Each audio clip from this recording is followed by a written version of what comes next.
Hi.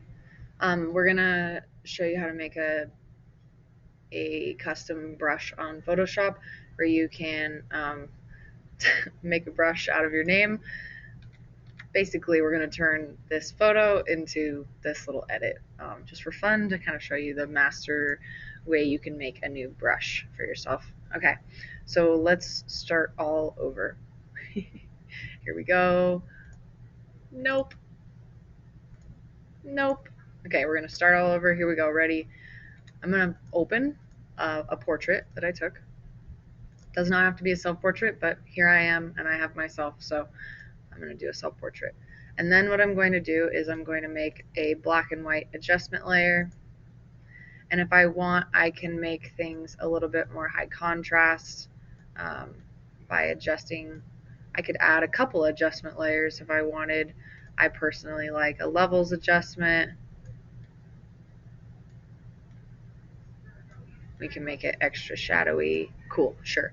And then what I want to do is I want to flatten this back down to one layer. So I'll right click and I'll flatten my image. Now I just have one layer again, and that's what I want.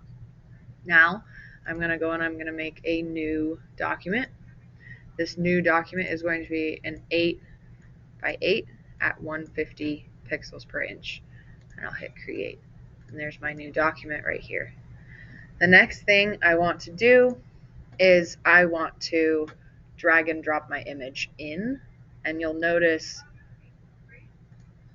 this is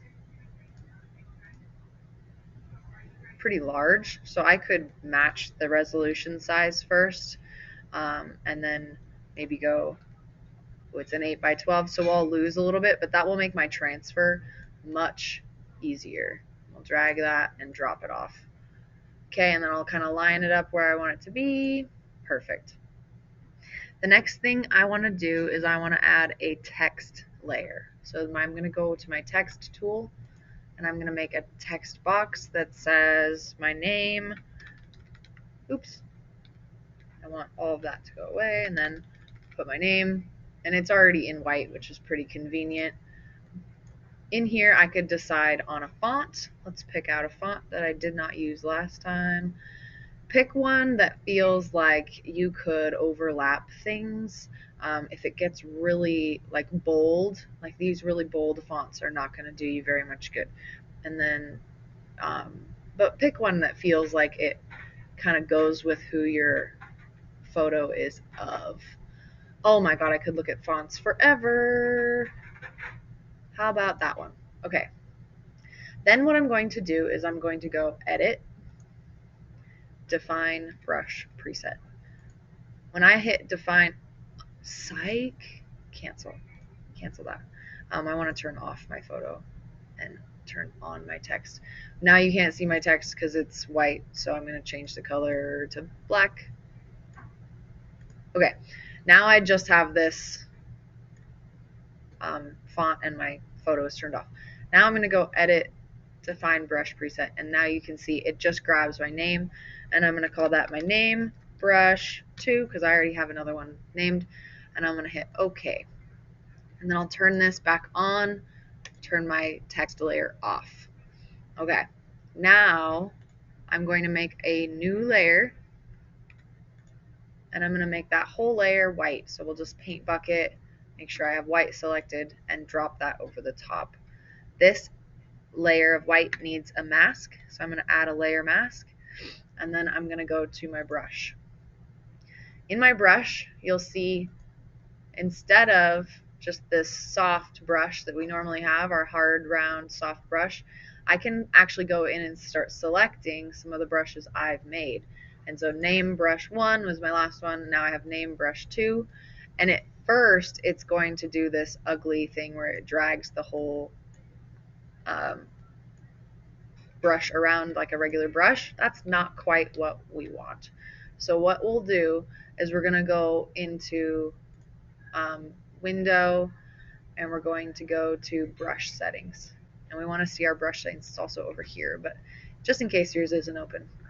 And we're going to go to this left bar right here that says scattering, and you'll see as soon as I turn up my scatter, it starts to spread these letters out.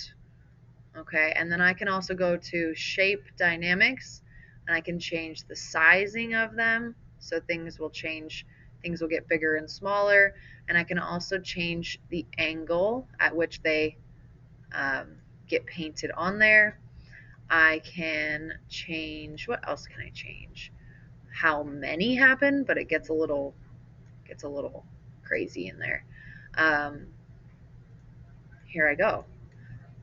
And now I have a little bit more to play around with. And then you can use your regular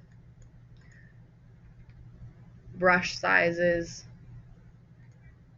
to change how much you want those things to happen. So I was doing some small ones in here to paint my face, and then I got a little bit bigger as I went out, and then I started just using my painting brain to kind of spread things out and make it look like a full image. I do wish I had saved my first example because I like it more, but you know, that's life. And that is how, there's a lot more things you can do in here to change your brush. So I encourage you to play around with that.